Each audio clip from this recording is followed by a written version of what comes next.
Daily. Taste the Daily. பாஜக 27 இடத்துல மண்ணை கவ போகுது. எழுதி வச்சுக்கோங்க. அதிமுகவை தோக்கடிக்கும். நீங்கள் உள்ளே வர்றது திமுக பிடிக்குதோ இல்லையா அது வேறு விஷயம். அதிமுக நீங்கள் வர்றது பிடிக்கல. நேத்தி எடப்பாடி நயினாரை கூப்பிட்டு எப்போ கேண்டிடேட் நான் சொல்ல போகிறீங்க, நான் வேணால் மத்தியஸ்தம் பண்ணிட்டோமான்னு கேட்குற லெவலுக்கு வந்துச்சு. இப்போ கேவலமான ஒரு நிலைமையில் இருக்குது தமிழ்நாடு பாஜக.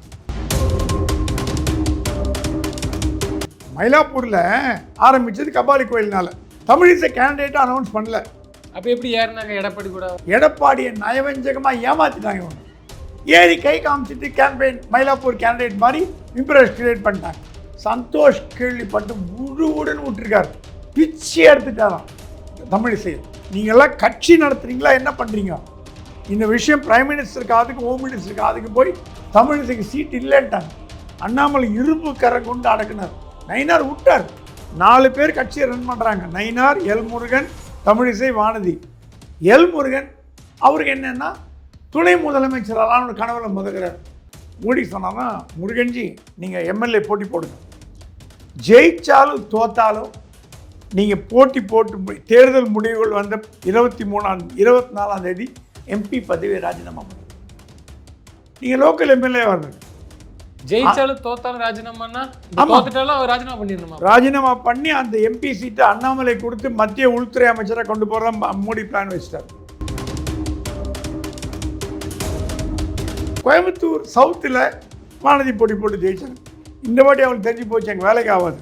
செந்தில் பாலாஜி வந்து வானதி கூப்பிட்டு, அக்கா நான் சவுத்தில் போடுறேன், நீங்கள் நார்த்துக்கு போயிடுங்க, உங்கள் செலவில் நானே பார்த்துக்கிறேன், நீங்கள் வந்து சவுத்தில் போடாது பெற்று உங்களை வச்சுருந்தேன். உனக்கு அண்டர்ஸ்டாண்டிங்.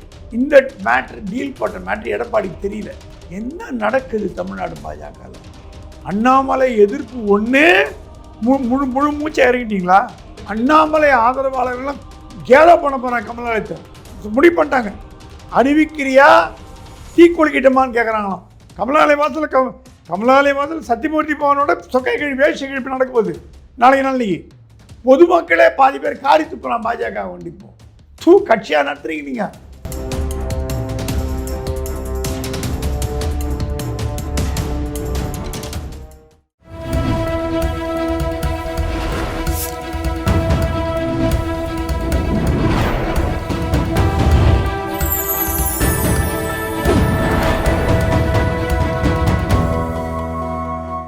சேனல் 5 தமிழ் நேயர்களுக்கு வணக்கம். இன்றைய நேர்காணலில் நம்மோடு பேசியிருப்பது மூத்த பத்திரிகையாளர் பிரகாஷன் சுவாமி அவர்கள். சார் வணக்கம். சார் வணக்கம். சார், பாஜகவில் 27 வேட்பாளர்களை இன்னும் அறிவிக்க முடியல, இது நீடிக்கும்னு சொல்கிறாங்க. ப்ளஸ் அண்ணாமலை அவர்களது ஆதரவாளர்களுடன் நேற்று அவரது இல்லத்தில் வந்து பேச்சுவார்த்தை. என்ன சார் நடக்குது பாஜகவுள்ள? அமித்ஷா மோடியுமே தலை பிச்சுக்கிறாங்க தமிழ்நாட்டை பற்றி. அவங்க டேபிளில் 5 லிஸ்ட் இருக்குது. 5 லிஸ்ட்லேயும் 5 டிஃப்ரெண்ட் பேர். ஒரே பேராக இருந்தால் பரவாயில்ல. என்ன ஆகி போச்சுன்னா, நேத்தி எடப்பாடி நயினாரை கூப்பிட்டு எப்போ கேண்டிடேட் நான் சொல்ல போகிறீங்க, நான் வேணால் மத்தியஸ்தம் பண்ணிட்டோமான்னு கேட்குற லெவலுக்கு வந்துச்சு. இப்போது கேவலமான ஒரு நிலைமையில் இருக்குது தமிழ்நாடு பாஜக. கூட்டணி கட்சி தலைவர்ன்ற முறையில் எடப்பாடி கூப்பிட்டு நான் வேணால் மத்தியஸ்தம் பண்ணி கேண்டிடேட்டை முடிவு பண்ணலாமா, எப்போ பண்ண போகிறீங்க, நான் சுற்றுப்பயணத்தை முடித்தப்புறம் கேண்டிடேட் அனௌன்ஸ் பண்ணிங்கன்னா திருப்பி நான் சுற்றுப்பயணம் போக மாட்டேன். இப்போ எடப்பாடி சுற்றுப்பயணம் போக ஆரம்பிச்சிட்டார். பிஜேபி கேண்டிடேட்லாம் கான்ஸ்டியூன்சிலாம் அவாய்ட் பண்ணுறார். மயிலாப்பூரில் ஆரம்பித்தது கபாலி கோயில்னால தமிழிசை கேண்டிடேட்டை அனௌன்ஸ் பண்ணல. அப்போ எப்படி ஏறினாங்க எடப்பாடி கூட? அது என்னன்னா, எடப்பாடி கேன்வஸ் பண்ணிட்டு இறங்கிட்டார். இவங்க முன்னாடி போய் நின்று இருக்காங்க. எனக்கு கொஞ்சம் மேலே ஏறுங்கன்னாங்க. கூட்டணி கட்சி தலைவர்ன்ற முறையில் யாருமே வரல பாஜகலேருந்து. அது வரலையா வர விடாமல் பார்த்துக்கினாங்களான்னு தெரியல. இவங்க மட்டும்தான் பாஜகலேருந்து போயிருக்காங்க. ஸோ சொன்னாங்களா, நான் கூட்டணி கட்சியிலேருந்து வந்திருக்கேன், நான் உங்கள் கூட கேன்வாஸ் பண்ணணும். எடப்பாடிக்கு இவங்க மயிலாப்பூர் கேட்டிருக்காங்கன்ற விஷயம் தெரியாது. இன்டெலிஜென்ஸ் சொல்லித்தனா ஏற்றிருக்க மாட்டார். எடப்பாடியை நயவஞ்சகமாக ஏமாற்றிட்டாங்க. இவங்க ஏறி கை காமிச்சிட்டு கேம்பெயின் மயிலாப்பூர் கேண்டிடேட் மாதிரி இம்ப்ரெஸ் கிரியேட் பண்ணிட்டாங்க. அது அவங்கள சாமர்த்தியத்தை காட்டுறது. சந்தோஷ் கேள்விப்பட்டு முழுவுடன் விட்டுருக்கார்.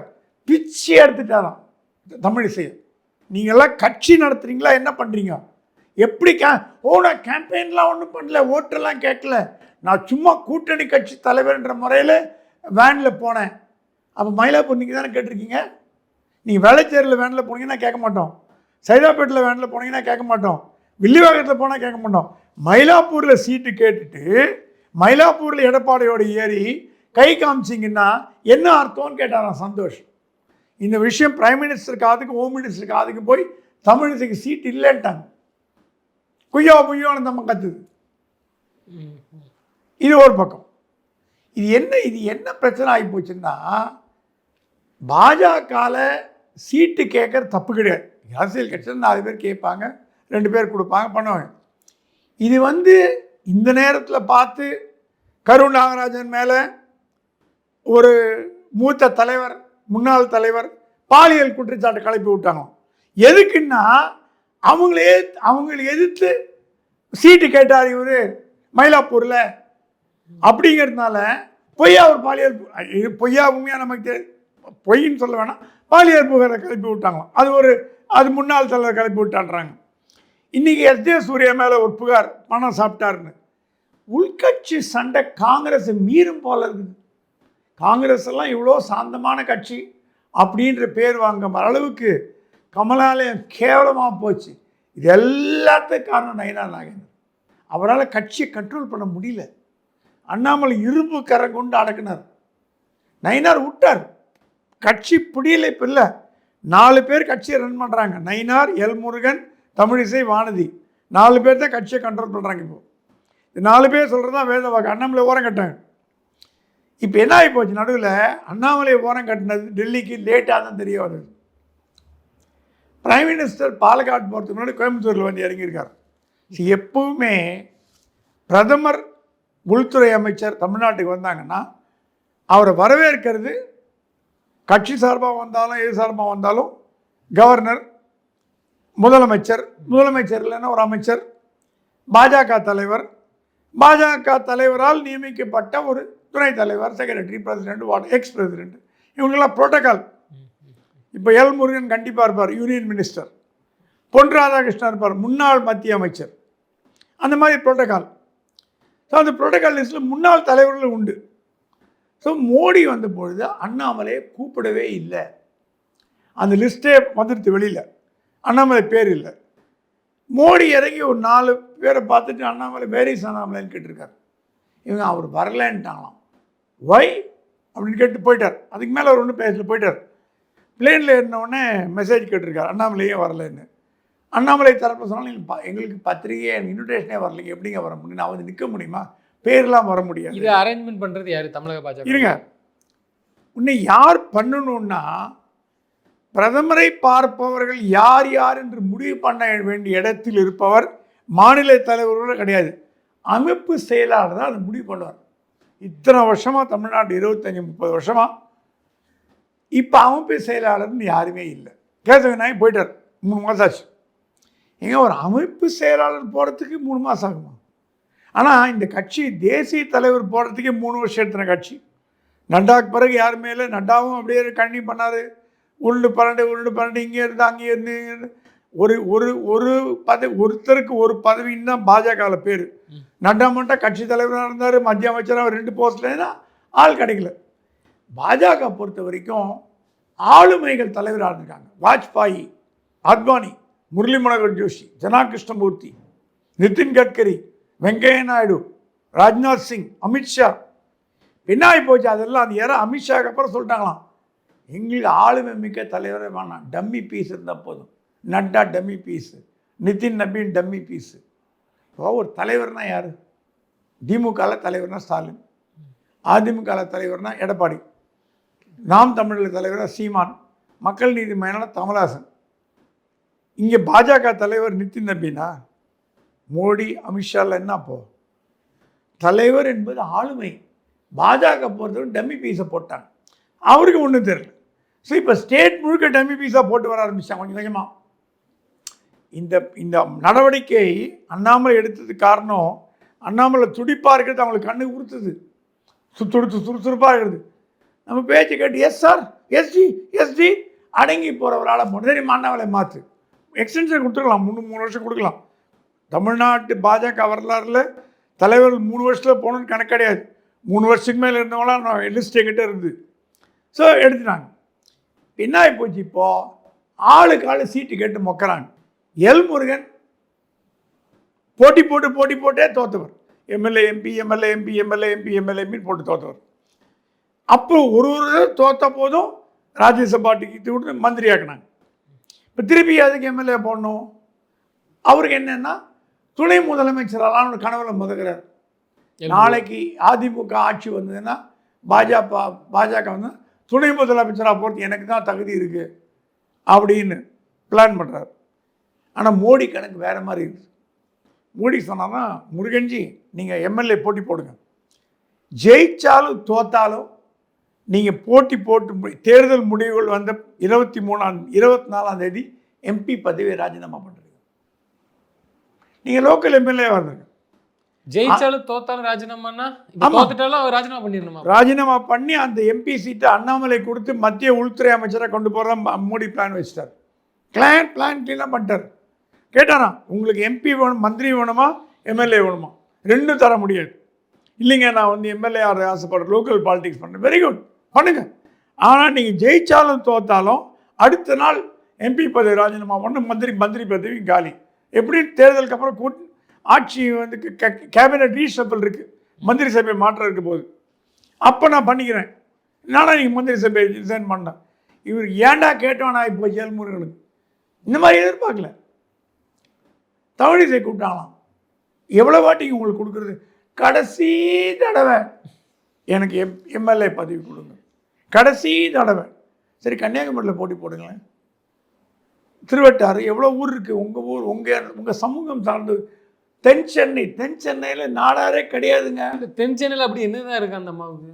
அந்த அம்மா தென் சென்னையில் நின்று தோற்று போகுது. அது எல்லாத்துக்கும் தெரியும். எல்லாத்தையும் மாற்ற சொல்கிறோம்.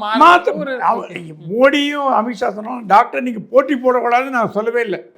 மூத்த தலைவர் முன்னாள் உங்களுக்கு ஒரு சீட் உண்டு, கேரண்டியாக கொடுக்குறோம். எல்முருகன் கொடுக்குற மாதிரி உங்களுக்கு கொடுக்குறோம். ஆனால் தென் சென்னை கேட்காதீங்க. தென் சென்னை கண்டிப்பாக தோற்று போயிடுவீங்க. நமக்கு இந்த ஒரு சீட்டு ஜெயிக்கிற சீட்டை தோற்று போனால் நமக்கு தானே நஷ்டம். இல்லைங்க, தென் சென்னை கண்டிப்பாக ஜெயிப்பீங்க. தென் சென்னையில் யார் யார் பாஜகவில் இவங்களுக்கு எதிராக போட்டி போடுறாங்களோ அவங்களெல்லாம் காலி பண்ண வேலை இறங்கிட்டாங்க. இப்போ இவங்க மட்டுமே கேண்டிடேட். தமிழிசை மட்டும் எதிர்ப்பாக யாரும் வந்துடக்கூடாதுன்னு அந்த வேலையை பார்க்க ஆரம்பிச்சிட்டாங்களா? திரு வானதிக்கு இப்போ இதே மாதிரி இப்போ சீட்டு வேற தொகுதி மாற்ற சொல்கிறாங்க. இல்லை, நான் ஒன்று வரேன். ஓகே, இப்போது எல்முருகன் கேட்டார், அவர் இந்த மாதிரி முடிவு பண்ணாங்க. அவர் சரி ஓகே நீங்கள் எந்த தொகுதியோன்னு எடுத்துங்க. ஏன்னா முன்னாள் தலைவர், மத்திய அமைச்சர். மோடி இன்னைக்கு புரோட்டோக்கால் பார்ப்பார். புரோட்டோக்காலை மீறி எதுவும் பண்ண மாட்டார். தமிழிசைட்டு வந்தாராம், அம்மா நீங்கள் எங்கே வேணால் போட்டி போடுங்க, சென்னையை விட்டுருங்க. இல்லை, நான் வந்து இதுக்கு டி நகர் கேட்டேன், நான் வந்து அது கேட்டேன், விருகம்பாக்கம் கேட்டேன். அதெல்லாம் முடிஞ்சு போன கதை. நீங்கள் கேட்டதெல்லாம் முடிஞ்சு போச்சு. அப்படி பார்த்தீங்கன்னா டால்ஃபின்ஸ் கூட தான் வேலைச்சேரில் வேலை பண்ணார், அவர் கொடுக்கல. அந்த மாதிரி அது மாதிரி எல்லாருக்கும் வேண்ட தொகுதி கொடுக்கறதுக்கு என்ன சிக்கல் பாஜகன்னா, இப்போ திமுக கூட்டணியில் பார்த்தீங்கன்னா தொகுதியை கொடுத்துருவாங்க, தொகுதிக்கு ஏற்ற ஆளை போடுவாங்க. பாஜகவில் ஆளுக்கு ஏற்ற தொகுதி, அப்படியே உள்டா. ஆளுக்கு ஏற்ற தொகுதி. கோயம்புத்தூர் சவுத்தா வானதி, முடக்குறிச்சியா சரஸ்வதி, திருநெல்வேலியா அவர் நயினார். அந்த மாதிரி ஆளுக்கு ஏற்ற தொகுதி கேட்டாங்கன்னா தஞ்சாவூரா கருப்பூரியானந்தம், மதுரையா சீனிவாசன், ஃபிக்ஸ்டு, எல்லாம் ஃபிக்ஸ்டு. எப்படி கொடுக்குறதுன்னு கேட்குறாங்க ஏடிஎம்கே. ஸோ என்ன போச்சு, தமிழிசை என்ன பண்ணுது, இப்போது எப்படியாவது வாங்கணும். என்ன பண்ணலாம், யார் யார் கேட்டிருக்காங்க லிஸ்டடு. மயிலாப்பூர் யார் கேட்டிருக்காங்க, நாராயண திருப்பதியா, அவரை காலி பண்ணு. அவர் மேலே லஞ்ச புகார், ஊழல் புகார், அதெல்லாம் கிளப்பி விடு. கருணாராஜனா பாலியல் கொடுத்தால கிளப்பி விடு. அப்புறம் வேறு யார் இருக்கா, எஸ்.ஜே. சூர்யாவா, அவன் மேலே கிளப்பி விடு. இந்த வேலையை அந்த அம்மா பார்த்துட்டு இருக்கு. என்னங்க கட்சி நடத்துறீங்க?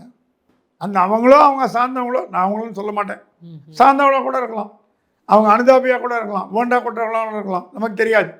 ஆனால் எங்கே இந்த ரூட் காஸ் போகுதுன்னு கண்டுபிடிச்சிட்டாங்க. இது வந்து நயினார் தடுக்க தவறிட்டார். பியூஷ் கோயல் 10 பைசா பிரயோஜனம் இல்லாத ஆளாக போச்சு. நல்லா கவனிச்சிட்டாங்க அவர். தமிழ்நாடு பாஜகவும் கவனிச்சிச்சு. தமிழ்நாடு பாஜக கோடீஸ்வர கட்சிங்க.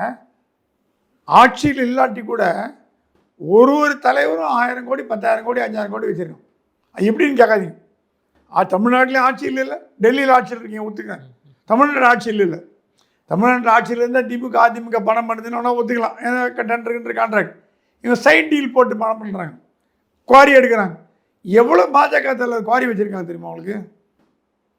கொடுக்கு ப்ரூவ் பண்ணுறேன் நான். நைனாட்ட இருக்கு, எனக்கு தெரிஞ்ச வரைக்கும் அவர்கிட்ட ஒன்று இருக்கு. நான் சொல்கிறது பாஜக தலைவர்கள் தான், நான் வந்து பேரெல்லாம் சொல்ல தேவையில்லை. ஓகே. ஸோ என்ன போச்சு, இப்போது தமிழிசை கொடுக்கணும், என்ன பண்ணுறதுன்னு தெரியாமல் முடிச்சுட்டு இருக்கேன். அது ஒரு பக்கம். நயினார் வந்து சாத்தூருக்கு போயிட்டார். சாத்தூர் ஏன் போகிறீங்கன்னு கேட்டது, இல்லைங்க எனக்கு சேஃப் தொகுதிங்க, எனக்கு வந்து அதுதான் பெஸ்ட்டு தொகுதி, திருநெல்வேலிலாம் வந்து முன்ன மாதிரி இல்லை, எங்கள் முக்குளத்தோர் இருக்கிற தொகுதியாக பார்த்து சாத்தூர் தேர்ந்தெடுத்தேன். ஓகே, நயினார் குட்டுட்டாங்களாம். நயினார் தரல பெரிய இடியாக விழுந்துட்டு சசிகலா இசைக்கு ராஜாவை தூக்கி போட்டாங்க. தேவர் சமுதாயத்தில் முக்கியமான அளவு பிஎம்டி கட்சியின் இசைக்கிறார். ஆமாம், அந்த சசிகலாவோட கட்சியில் இப்போ நயினாருக்கு எதிராக இருக்க போகிறது டிஎம்கே அலையன்ஸ் இல்லை, இசைக்கு ராஜா. தேவர் ஓட்டெலாம் பிரிப்பார், டிஎம்கே ஜெயிச்சிடும், நயினார் தோத்துருவார். தான் வேடிக்கை. ராமநாட்டிலேயே ஜெயிச்சிருக்கலாம். சரி, காந்தி கொடுக்குற சீட்டு வயசாகி போச்சு நாங்களாம். அப்போ காந்தி கேட்டாராம், மீதியெல்லாம் இளைஞரா, பொன்னார் இளைஞரா, தமிழிசை இளைஞரா, அண்ணாமலை தான் இளைஞர் ஒத்துக்கிறேன், மீதியெல்லாம் இளைஞரா, என்ன போய் வயசானீங்களே, சரஸ்வதி இளைஞரா அப்படின்னு கேட்டார். கருப்பு முருகான இளைஞரா, எல்லாம் 75 மேலே 75 வயசு, நடக்க முடியாமல் கஷ்டப்படுறீங்க. ஸோ இது ஒரு பிரச்சனை ஓடுது. கோயம்புத்தூர் சவுத்தில் வானதி போட்டு ஜெயித்தாங்க. சொற்பவாக்கில் தான் கமலஹாசனை திக்கி தண்ணி தான் ஜெயித்தாங்க. ரொம்ப ஒன்றும் சீப்பெல்லாம் கிடையாது. இந்த வாட்டி அவங்களுக்கு தெரிஞ்சு போச்சு எங்கள் வேலைக்கு ஆகாது. சரி, இருந்தாலும் ஏடிஎம் கேட்டால் கொடுத்துரும் அப்படின்னு ஓகே பண்ணாங்க. செந்தில் பாலாஜி வந்து சவுத்தை கேட்டார். செந்தில் பாலாஜி வந்து வானதி கூப்பிட்டு, அக்கா நான் சவுத்தில் போடுறேன், நீங்கள் நார்த்துக்கு போயிடுங்க, உங்கள் செலவில் நானே பார்த்துக்கிறேன், நீங்கள் வந்து சவுத்தில் போடாது பெற்று உங்களை வச்சுருந்தேன், ஒன்றுக்கு அண்டர்ஸ்டாண்டிங். அப்போ டீல் போட்டாங்க. நீங்கள் அங்கே போயிடுங்க நார்த்துக்கு, நான் சவுத்தில் நான் ஜெயிச்சிக்கிறேன், நீங்கள் பார்த்துங்க. இந்த மேட்ரு, டீல் போட்ட மேட்ரு எடப்பாடிக்கு தெரியல. ஏதோ ஒரு தொகுதி எடுத்துக்கான்னு விட்டார் அவர் போடு. அப்புறம் தான் அவருக்கு இன்டெலிஜென்ஸியாக நியூஸ் வந்தால், என்னங்க நீங்கள் ஏமாந்துட்டீங்க, டீல் போட்டாங்க செந்தில் பாலாஜியோட. சரி மாமா போச்சுன்னு சொல்லிட்டு இப்போ என்ன ஆகி போச்சு, அங்கே அண்ணாமலையை போடுறதா ஒரு பிளான் வந்துச்சு. இப்போ நீங்கள் ஆட்சி பிடிச்சி டெல்லிக்கு ஓடி போய் எனக்கு இல்லை போச்சுப்போன்னு கத்தி, எனக்கு சீட் இல்லையா சீட் இல்லைன்னு கேட்டால், டெல்லி தான் எல்லா இன்ஃபர்மேஷன் கையில் வச்சுக்குது, அப் டு டேட்டாக வச்சுக்குது கையில். என்னதான் அவங்களுக்கு மத்திய அமைச்சர்கள் சப்போர்ட் இருந்தால் கூட மோடி அமித்ஷா வந்து நீங்கள் யாரும் ஏமாற்ற முடியாது. இன்டெலிஜென்ஸ் பியூரோ கண்ணு குத்துப்பா மாதிரி பார்த்துன்னுக்கிறான். இன்டெலிஜென்ஸ் பியூரோட வேலை பாஜக பண்ணுற தப்பெல்லாம் சொல்கிறது தான். அவன் கட்சி சார்ந்தவன் கிடையாது, எந்த இதுவும் கிடையாது, க்ளீனாக எடுத்து விட்டான். கோயம்புத்தூரில் இப்போ அண்ணாமலை போட்டார்னா இவங்களுக்கு சீட்டு கிடையாது, சீட்டு இல்லைன்னா எனக்கு எம்பியாவது கொடுங்கன்னு கேட்குறோம், பார்த்துக்கலான்ட்டாங்க. தஞ்சாவூரில் கருப்பு முருகானந்தம். கருப்பு முருகானந்தம் எதிராக தஞ்சாவூர் மன்னர் பரம்பரையிலேருந்து ஒருத்தர் கேட்டிருக்கார், போஸ்லே, மன்னர் பரம்பரையிலேருந்து. அவர் எங்கள் மராட்டியர்கள் ஜாஸ்தி, நிதின் கட்கரியை வந்து கேம்பஸ் பண்ணுறேன்ட்டாராம். ஸோ தஞ்சாவூரும் போச்சு. இந்த மாதிரி பல தொகுதிகள், நான் சொல்லிட்டே போகலாம், டைம் ஆகும், பல தொகுதிகளில் குழப்பமாக இருக்கிறதுனால இது இல்லாமல் என்ன சொல்கிறாங்களாம் கேண்டிடேட்லாம், பணத்தை எங்ககிட்ட 25 கோடி கொடுத்துருங்க, நான் கேம்பெயின் பண்ணுறோம். இவர் கேட்டாராம் அமித்ஷா, எம்பி தேர்தலில் நீங்கள் எவ்வளோ செலவு பண்ணுறீங்க லிஸ்ட் எங்கிட்ட இருக்க சொல்லட்டோமா, 20 கோடி கொடுத்தா 2 கோடி மேலே செலவு பண்ணல, 18 கோடி அமுக்கிட்டீங்க, நாங்கள் தான் செலவு பண்ணுவோம். பாஜக கேண்டிடேட்டு எம்பி தேர்தல் அண்ணாமலையை தவிர ஒரு 2-3 பேரை தவிர பணத்தை அமுக்கிட்டாங்க, கொடுத்த பணம்லாம் சாப்பிட்டாங்க. இது டெல்லிக்கு போயிடுச்சு, நாங்கள் தான் செலவு பண்ணோம், இல்லை எங்ககிட்ட கொடுங்க, அந்த தகராறு. ஸோ இத்தனை பஞ்சாயத்து நடுவில் வெள்ளி சனி ஞாயிறு லீவு, குட் ஃப்ரைடே ஹாலிடே, சனி ஞாயிறு லீவு. ஏங்க தேர்தலில் போட்டி போட போகிறீங்களா இல்லையா? இல்லை 27 ஏடிஎம்க்கு போட்டி போட போதா? ஏடிஎம் என்ன பண்ணுது, இப்போ 27 கேண்டிடேட் ரெடியாக வச்சுக்குது. ஒருவேளை இவங்க அவர் கூட தயாராக இல்லை, ரெடியாக வச்சுருக்கார். வேட்புமனு தாக்கிறதுக்கு 1 hour முன்னாடி கண்ணை காட்டுவார், பிஃபார்ம் கொடுத்துட்டு போய் கண்டெஸ்ட் போயிட்டே இருப்பாங்க. கூட்டணியாக பனால் திவால். பின்ன 27 தொகுதியில் டிஎம்கே ஜெயிக்க விட்டுருவார் எடப்பாடி, எப்படி விடுவார்? ரெடியாக வச்சுட்டாலாம், கேண்டிடேட் சொல்லிட்டாலாம், கோயம்புத்தூர் நார்த் நீ, இது நீ, இது நீ, இது நீ, இது நீ, இந்த சாத்தூர் நீ. ஏன்னா பிஃபார்ம் இல்லை போட்டி போட முடியும். இப்போ நயினாராக இருந்தால் கூட பிஃபார்ம் இருந்தால் தான் போட்டி போட முடியும். அது மேண்டேட்ரி, அது எலெக்ஷன் கமிஷனில். நீங்கள் தேர்தல் முடிகிற வரைக்கும் அடிச்சிருந்தீங்கன்னா இதே நிலைமை தான் காங்கிரஸில் வருது. அது அப்புறம் வரேன். ஸோ எடப்பாடி 27 கேண்டிடேட், நான் கொடுக்குற ஸ்கூப் நியூஸ், யாருக்கும் தெரியாது, எந்த சேனல்லையும் பேசலை. 27 கேண்டிடேட் ரெடியாக வச்சுட்டார். கேண்டிடேட்டும் முடிவு பண்ணிட்டார். அப்ளிகேஷன் ஃபார்ம் ரெடியாக வைக்க சொல்லிட்டார். நான் 1 hour முன்னாடி பார்ப்பேன். வேட்பு மனு தாக்கல் 1 hour முன்னாடி, 2 மணி நேரம் முன்னாடி. பிஜேபியில் இந்த ஆள் போடல, ஏடிஎம்கே போட்டிருங்க, நம்ம பார்த்துக்கலாம். 27 டிஎம்கே போகக்கூடாது, வாக் அவுட் பண்ணக்கூடாது. என்ன நடக்குது தமிழ்நாடு பாஜகவில்? அண்ணாமலை எதிர்ப்பு ஒன்று முழு மூச்சை இறங்கிட்டீங்களா? உங்கள் கட்சியாலே கொலை பண்ணுறதுன்னு முடிவு பண்ணி கட்சியை கொலை பண்ணுறீங்களா? இல்லை, அவங்க பர்சனல் வெஞ்சன்ஸை தாண்டி மொத்த கட்சி இன்னைக்கு தெருவில் விட்டுட்டு போயிட்டாங்க. நடுத்தெருவில் வந்துச்சு பாஜக. 27 வேட்பாளர் அறிவிக்காதுன்னா இப்போ இன்னைக்கு எவ்வளோ பெரிய கேள்வி. 3 நாள் லீவு, வெள்ளி சனி ஞாயிறு leave, good Friday Saturday Sunday holiday, 2 நாளுக்கு இது. இதில் எவ்வளோ பேர் போட்டி வேட்பாளர் போடுவாங்க தெரியுமா உங்களுக்கு? 5 தொகுதியில் 5-6 தொகுதியில் பாஜக காரனே 2 பேர் போட்டி போட தயாராக இருக்கான். எனக்கு தெரிஞ்ச வந்த இன்ஃபர்மேஷன். எந்த தொகுதியும் எனக்கு சரியாக தெரியல, தப்பாக சொல்லக்கூடாது. 2 பாஜக காரன் பிஃபார்ம் போட்டுறான், அப்புறம் பார்த்துக்கலாம். இல்லைன்னா எல்லாரும் இறக்கிட்டு அப்புறம் வித்ட்ரா பண்ண வச்சு. எங்க பாண்டிச்சேரியாங்க இது? பாண்டிச்சேரியில் அந்த கூத்து நடக்குது. இப்போது இண்டி கூட்டணியே கிடையாது.